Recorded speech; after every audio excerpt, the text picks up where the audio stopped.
Yan. Yan ang ulam ng aking mga alaga. Hindi ko alam kung anong luto to. Nilagyan ko lang ng mga sahog-sahog, sibuyas, bawang, laurel. Yan. Ulam nila ulo at saka taba. Yan. Wala kasi akong pambili ng feeds. Kaya ito muna. For pa si Mami. Wala pang pambili ng feeds. Yan. Araw-araw yan muna. Ang ulam nila araw-araw ay ulo. Tapos, paano? Tuto. Na. Yan. Tapos mga tira-tira naming ulam. Yan ang kanilang inuulam. Kahapon, giniling. Yung natira naming giniling. Pinaulam ko na sa kanila. Medyo dinadagdagan ko yung aming ulam para kasali na sila.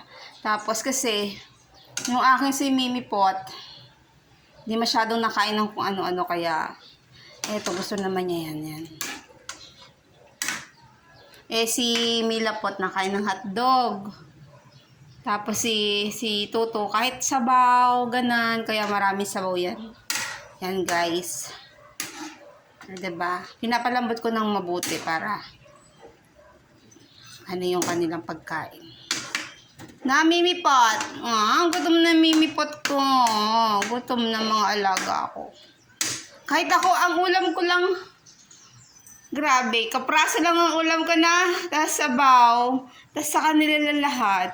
Tsaka yung anak ko lang, para ako hindi ako masyadong nag-uulam. Pag busog sila, busog na rin ako.